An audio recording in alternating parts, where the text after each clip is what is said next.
If you're watching this, you've probably already heard about the Vipassana meditation courses as taught by S.N. Goenka.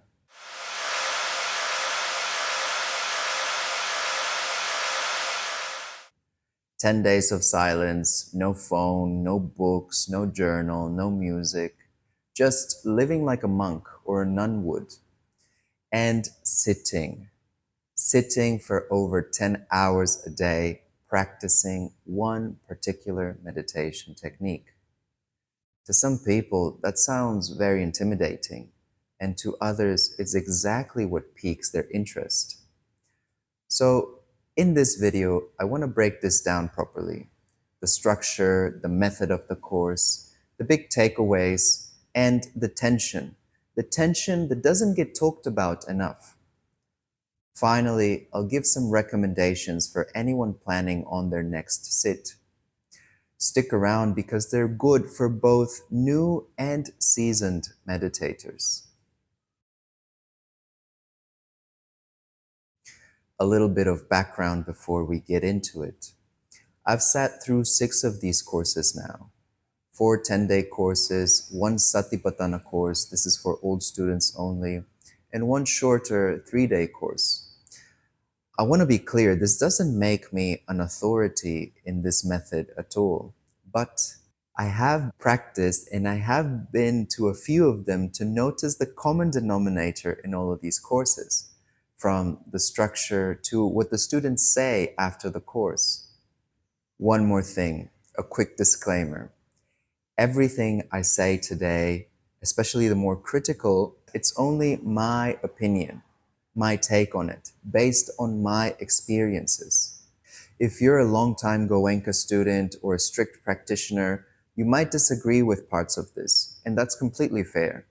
Everyone is entitled to their own opinion regarding the courses. I just want to make that clear before jumping in. So, what exactly is the method in a 10-day Goenka course? At its core, it follows a pretty traditional Buddhist formula. The 3 trainings, the trainings in Shila, morality, Samadhi, concentration, and Panya, wisdom. Most Buddhist traditions recognize the same 3-part structure, even if they interpret and practice it differently. There's nothing new here. If you've sat through a course before, you've probably heard Goenka talk about it in the discourses. I won't go deep into it, but it helps frame the whole system of the 10-day course. In the courses, these 3 trainings are developed in strict order, one building on the previous one. So Shila comes first. It's the very first thing you do. You go into the hall for the first session, you sit down, and you start by taking refuge in the 3 jewels, or triple gem. And this is the Buddha, the Dhamma, and the Sangha, which basically means you're recognizing these 3 sources as the sources for liberation. The Buddha, not the historical figure, but the awakened state itself. That's literally what the word Buddha means, the awakened one. The Dhamma, which basically means the path, and the Sangha, which refers to the community of those who've walked the path before you. So you say this out loud following a Goenka recording. It can feel a little odd and for those unfamiliar with Buddhist practices and a little, but to take refuge is to finally seek protection from suffering in a way that can really help you. Then you take on 5 precepts. Think of them as commitments that you make during the course. These are no killing, no stealing, no lying, no sexual activity, and no taking of intoxicants. If you're an old student, you take 3 more, including no eating after noon, no adorning or beautifying yourself, and no sleeping on high and luxurious beds. All of this is basically to cultivate simplicity, to remove anything that can stimulate the senses, any distraction, or anything that can awaken desires, passions. So it's not agitating you, it's not agitating your mind. That's training Shila.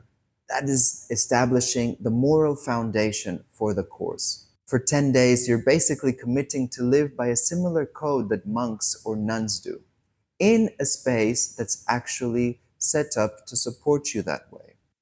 After establishing Shila comes Samadhi, not to be confused with Patanjali's Samadhi.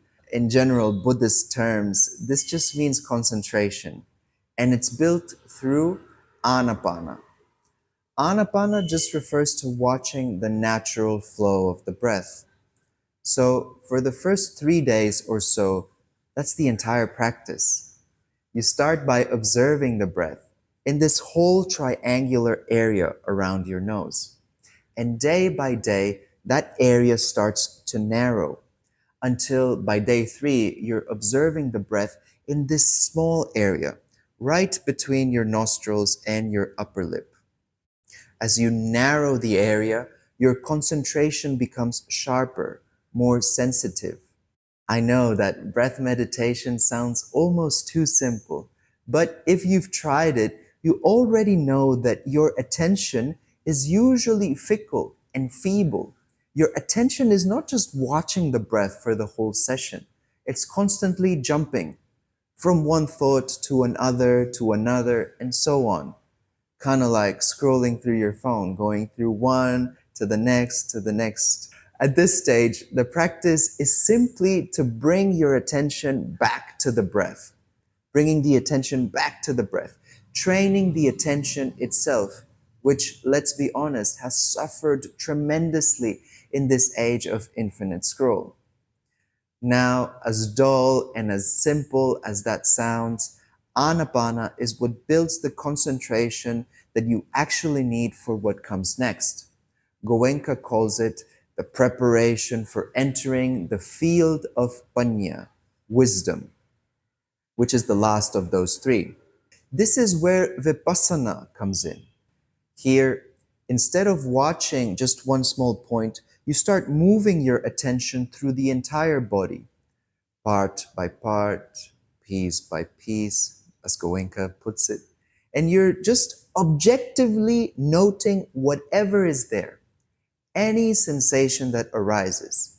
Things like tingling, heat, cold, pressure, numbness, anything that arises. The whole practice is meeting whatever sensation arises objectively and with equanimity, understanding that the nature of it is impermanent, that whatever it is that you're feeling will eventually pass, just like everything else in the universe. The law of impermanence, anicca. That's the essence of the technique. Of course, it's a simplified presentation, as there are always many more nuances in Goenka's approach. But this is the core of it, the core of the practice. So, what is the reasoning for this whole system? For Goenka, the problem is not the kinds of sensations that arise. The problem is how that sensation is met, the reaction. Because if the sensation is met as pleasant, it gives rise to craving. If the sensation is met as unpleasant, it gives rise to aversion. Both of which are basically 2 sides of the same coin, which is attachment. In Buddhist terms, that's the root of all suffering. Goenka paints the whole reaction to sensations as planting seeds in your consciousness, or planting sankharas, which will eventually bear fruits. One seed giving fruits of craving and aversion, with each fruit containing its own seeds, which will eventually give fruits to more seeds of craving and aversion, and so on and so on, and you get the picture. So the technique intervenes right at that intersection.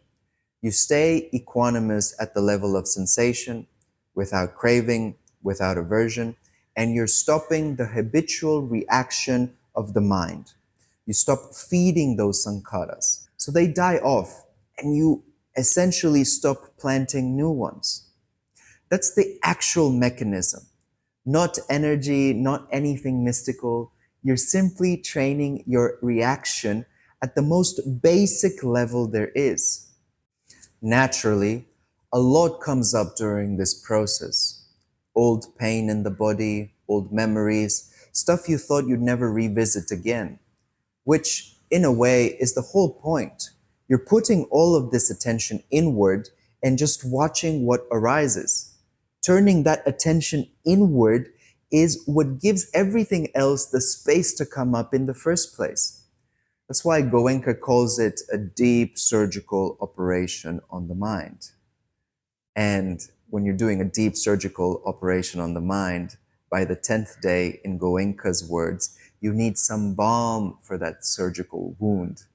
So you get one more technique, metta bhavana, or loving kindness meditation. After 10 days of pretty dry, pretty clinical equanimity, this is the part where you finally get to soften and cultivate some good vibes just before you break noble silence. Honestly, it's a relief. And, after that session, I promise you would never see so many big smiles. So, with all that technical stuff out of the way, what's actually good about these courses? What makes people try them and keep coming back, myself included? The first one's obvious, but still worth saying out loud. 10 days with no phone, no socials, no scrolling, nothing to check or respond to, and there's no way around it either. You hand in your phone at registration and it sits locked away until the last day. Full digital detox. In this day and age, connectivity has quietly become something that we depend on, and it's making us anxious without us even realizing. So this digital fasting is truly a blessing. It gives you the chance to actually be alone with yourself, with no outlet to escape into. Of course, the no phone thing is just part of noble silence. And that's not just silence from talking to other people. It's silence from every input that you'd normally reach out for to fill that space. You don't realize how conditioned you are to entertain yourself until every form of entertainment is unavailable. No music, no books, no journal to process it, nothing. It's just you and your attention, and whatever your attention decides to do with that. You'll notice that with nothing outside to fixate your attention on, you naturally turn that attention inward, that attention into your own mind.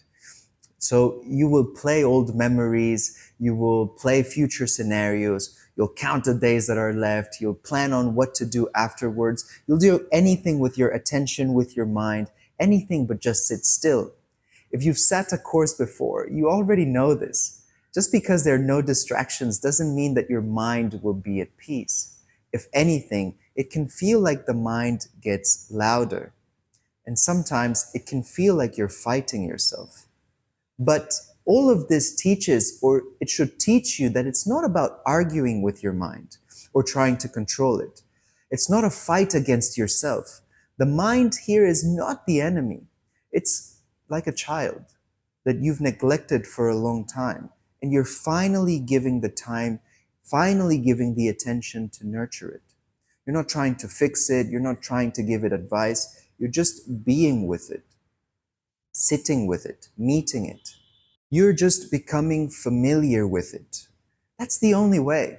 And that's really what all that sensation scanning is training you to do. It's teaching you how to listen to yourself, truly and honestly. And the more times that you sit, the more familiar that you become with your mind and its habits, making it easier to watch them without getting caught up in them.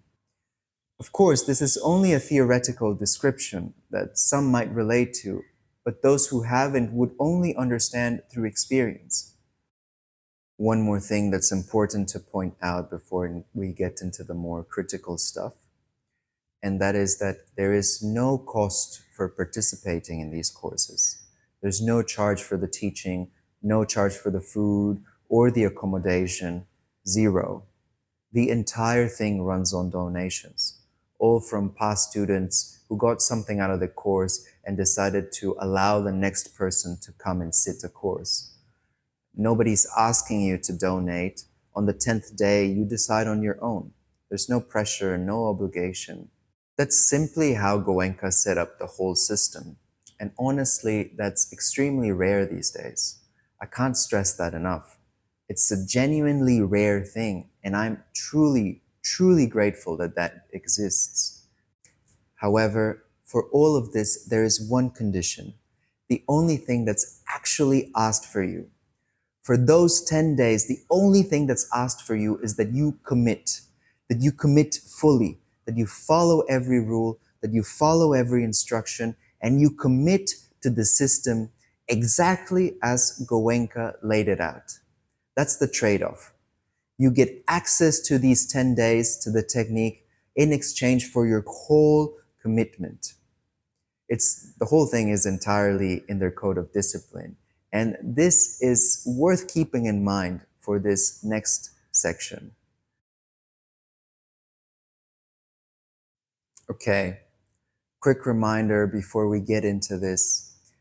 Everything from here is my read, my take, based on my experience and on the things that I've heard. If you're a strict practitioner, you'll probably disagree with parts of it, and that's completely fair.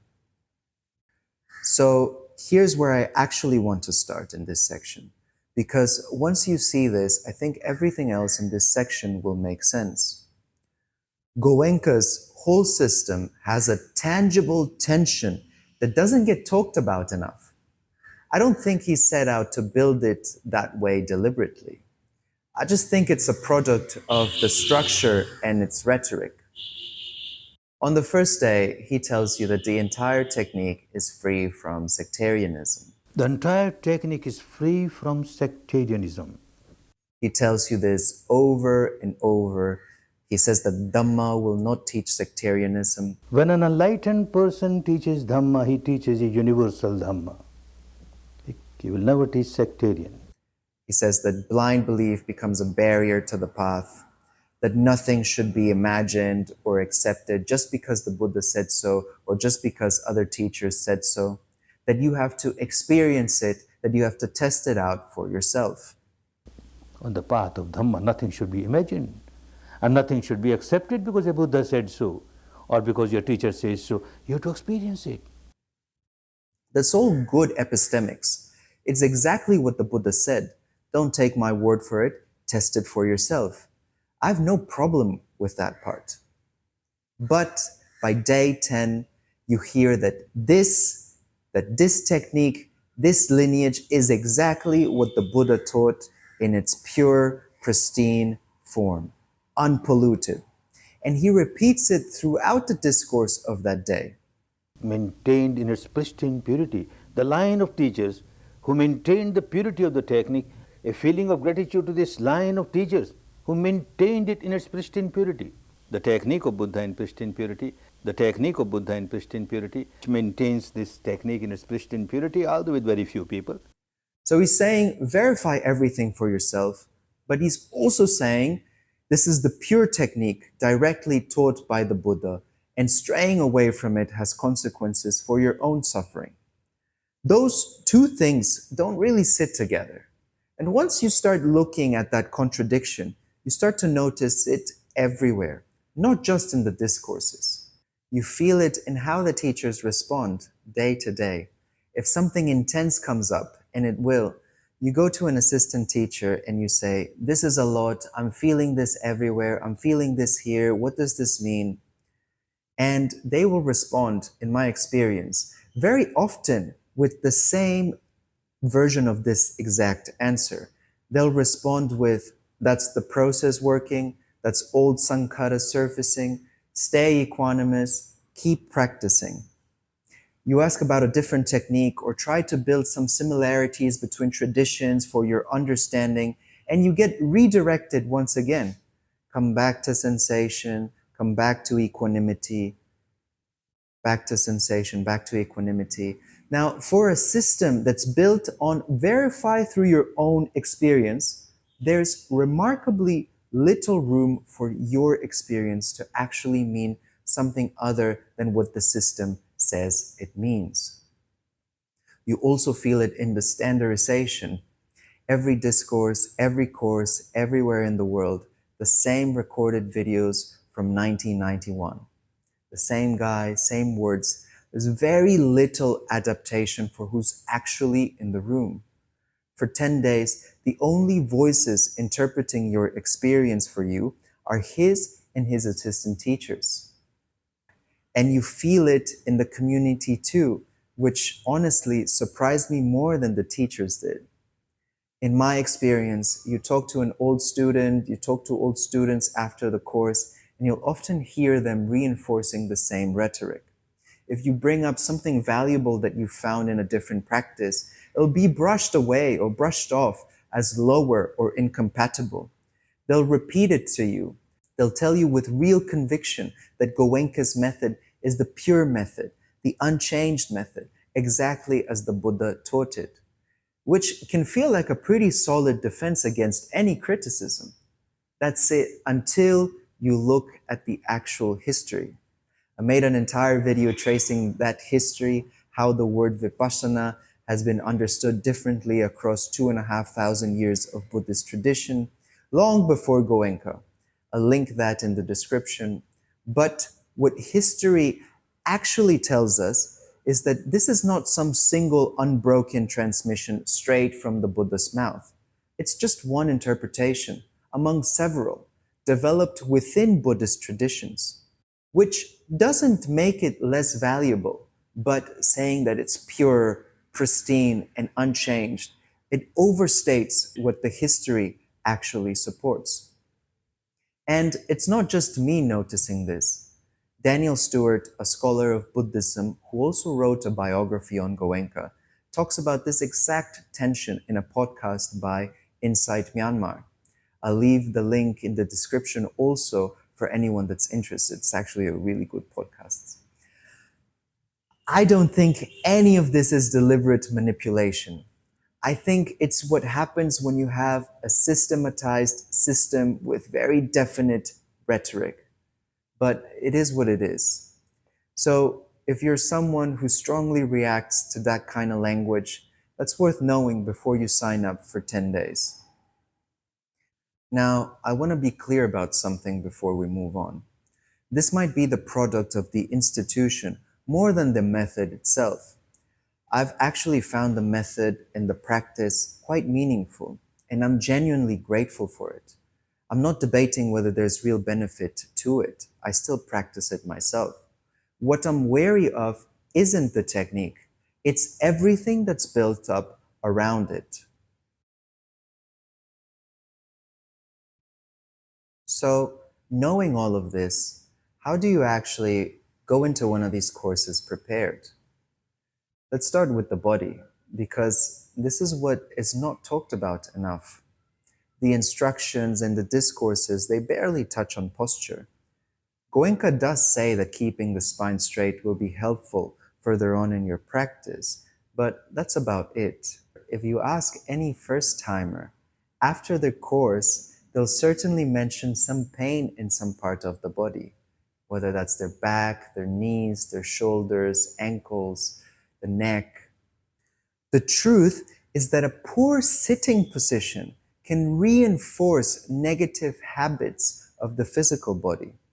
It can aggravate tensions and imbalances if it's left unchecked. Of course, old students will brush this off by saying that pain is just a sensation and that you have to remain equanimous. But if you learn how to sit properly and you learn a few stretches and movements to take care of it, you can prevent a lot of that pain, which is just unnecessary. Needless to say, I've seen plenty of old students with crooked and rounded backs. I've seen meditation teachers who really look like just they're turtles. Yes, I know I shouldn't have opened my eyes, but well, this doesn't necessarily mean that they aren't practicing the technique. It certainly isn't good to reinforce a position like that, because over and over, it makes you comfortable with an anatomically inefficient posture. Inefficient for your joints, for your breath, for your organs, and for the whole structure and functioning of your whole entire body. I honestly wish somebody told me this before getting into meditation in general. It took me until my third course and a therapeutic approach to postures and yoga to really understand. But once I did, everything changed. I stopped building forts with all the meditation cushions and I just knew how to sit. The Code of Conduct asks students to suspend any exercise programs and strenuous exercise during the course. They only allow walking as the only exercise that you can do. Personally, I think that gentle mobility and stretches in your room is a very sensible distinction from exercise. And it's also common to see participants stretching gently outside the hold in between sessions. Just know that you'll be called out if you start doing burpees outside the hole. So find out your sitting position before you go in. Have a basic understanding of your common tensions in your body, and simple routine just to release that. Simple hip, back, and shoulder movements and some stretches, and you should be good to go. That should do the trick. This is genuinely the kind of thing that I work on one-on-one, understanding body posture, tensions, and ways of easing that to support your daily activities, whether that's just going for a meditation retreat or for more active things like perhaps surfing or just to get by day. Yes, I'm advertising my services on Baba Life because that's my livelihood, so I leave the link in the description. Another practical recommendation is where you choose to take the course. Most centers have a similar setup, but centers in India tend to be a lot stricter about meditating only in the hall. Even when the written schedule technically allows you for meditating in your room, they will make you go into the hall to meditate. Centers abroad, in my experience, are a little bit more flexible regarding this. So this is worth knowing if you're considering to sit in India. Regarding food, all meals are vegetarian everywhere. However, their ability to accommodate dietary choices varies and can be quite limited.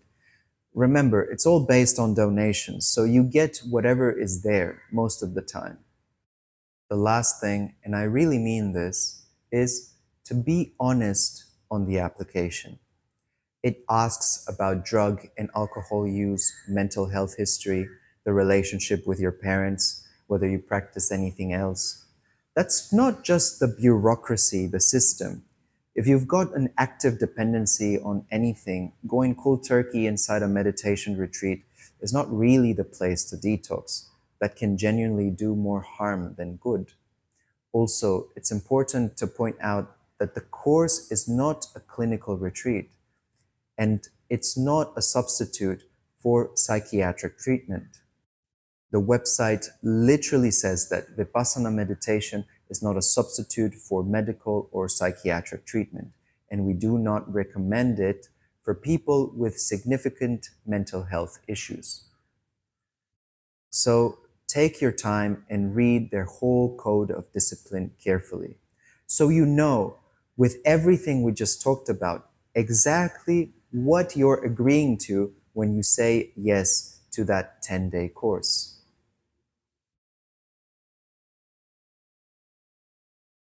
So where does all of that leave us? Everything I just told you, all of it comes from my experience and from talking to other practitioners, other students along the way. It's not the official position of the institution, and it's definitely not a verdict on whether or not you should go. It's just an honest map on the terrain that's told by someone who's walked it a few times. And with all of that said, I still think it's a genuinely good thing to do. I mean, 10 days of real silence, a technique that breaks down your reactive habits, and a container that allows you to sit with your own mind without all the distractions of modern life. If you're ready for it and you go in with your eyes open, knowing what to prepare for and knowing the things that you have to be a little bit wary of, I think that you can get a lot out of it. I know I have every single time that I've gone in, but it's not for everyone. And that's genuinely fine. If the structure, the standardization, or that kind of specific rhetoric that we talked about, if none of that sits right with you, it's not a problem. It doesn't mean that you're not serious enough. It doesn't mean that you are spiritual enough. There are other paths, other meditation traditions, other teachers, other ways to get the same kind of depth. Goenka's way is one really good option. It's not the only one. Don't let anyone, including him, tell you otherwise. I'll close it there. If you enjoyed this video and you found it useful, give it a like and let me know in the comments, especially if you've sat one of these yourself. I would genuinely like to hear how was your experience. I'll keep sharing on other explorations on different topics, including yoga, meditation, body, movement, and maybe some art experiments and expressions, all things Baba life. So if you'd like to follow along, subscribe and join the journey. Thank you, everyone.